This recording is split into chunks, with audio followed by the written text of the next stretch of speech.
Hello guys, happy new year to all of you. आप सभी का स्वागत है लाइब्रेरी साइंस स्पेशल क्लासेस में। जी हाँ, मेरा नाम है ज्योति तिलहरी और आप सब लोगों ने मेरे इस चैनल को बहुत ही पसंद किया, इसके लिए बहुत बहुत थैंक यू सो मच। और आगे भी आशा करती हूँ कि आप इसी प्रकार से मेरे वीडियोस को पसंद करेंगे। अगर आपको कोई भी ऐसा टॉपिक है जो समझ में नहीं आता है तो आप मुझे कमेंट बॉक्स में कमेंट करके मुझे बताइए। मैं उन टॉपिक्स को क्लियर करने की पूरी कोशिश करूँगी। Thank you and once again to happy new year to all of you. आज का टॉपिक है पार्ट्स ऑफ द बुक।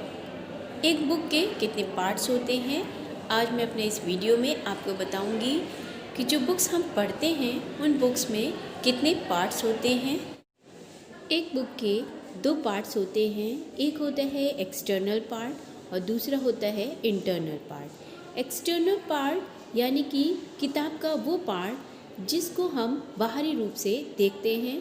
कुछ बुक्स होती हैं जिनमें जैकेट होती है, यानी कि जैकेट, इसे रैपर भी कहते हैं। इसमें book title, author name, edition, translator, publisher name, place, year and pages etcetera का विवरण दिया गया होता है। एक्सटर्नल पार्ट में ही दूसरा आता है, वो होता है पार्ट जिसको हम कवर पेज बोलते हैं।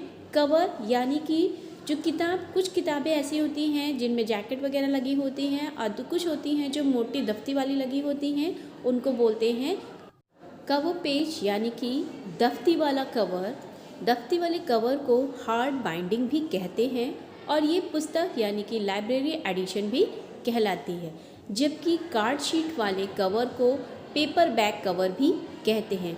इस प्रकार के क्वेश्चंस एग्ज़ाम्स में, जैसे कि एनवीएस और केवीएस और डीएसएसबी एग्ज़ाम्स में बहुत ज़्यादा पूछे जाते हैं।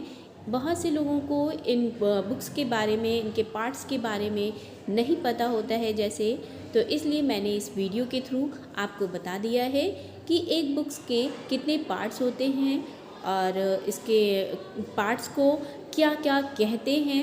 बहुत से कन्फ्यूज़न क्रिएट करने वाले कई इस प्रकार के क्वेश्चंस आते हैं। तो पहला हो गया एक्सटर्नल पार्ट में जैकेट, दूसरा हो गया कवर और तीसरा होता है स्पाइन।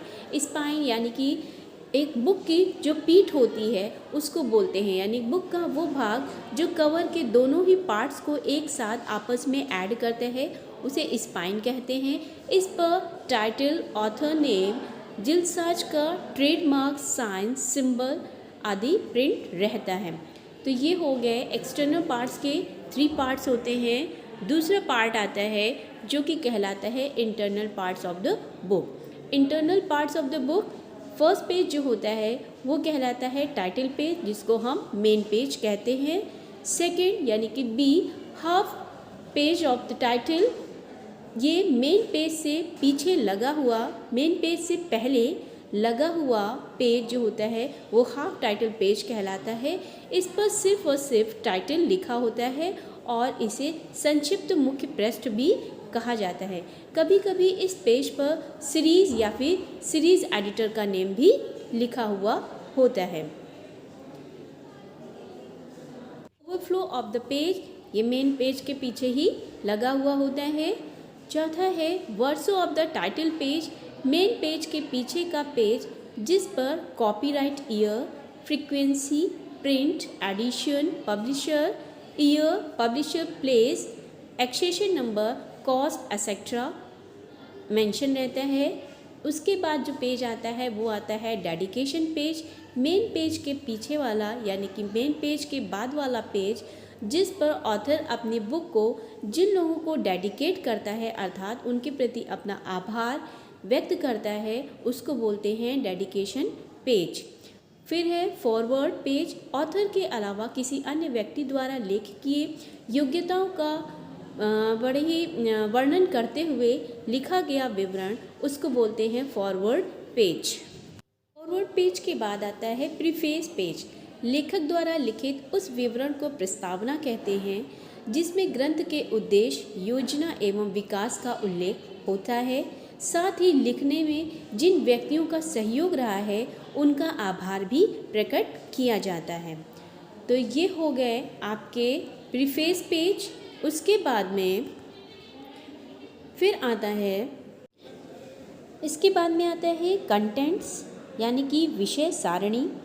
उसके बाद में मेन मैटर, इसमें ऑथर अपने विचारों को चैप्टर्स के माध्यम से विभक्त करता है। इसका प्रयोग हम एनालिटिकल एंट्रीज के निर्माण के समय करते हैं। जब हम कैटलॉग कार्ड्स बनाते हैं तो उसमें जो एक एनालिटिकल एंट्रीज आती हैं जिसमें हम मेन मैटर के थ्रू ही जो एनालिटिकल एंट्रीज होती हैं उनको हम लिखते हैं, बनाते हैं। उसके बाद में है बिब्लियोग्राफी, किताब की रचना में जिन रेफरेंस सोर्सेज का यूज़ किया गया है उसकी एक लिस्ट बुक के एंड में दी जाती है। लास्ट में आता है इंडेक्स, इसमें बुक में दिए गए टॉपिक्स का विवरण जो है विद पेजिनेशन दिया गया होता है, जिससे हमें आसानी से पता चल जाता है कि कौन सा चैप्टर किस पेज नंबर पर दिया गया है। आशा करती हूँ आपको ये वीडियो अच्छा लगा होगा, तो प्लीज़ इसको लाइक, शेयर और सब्सक्राइब करना ना भूलें।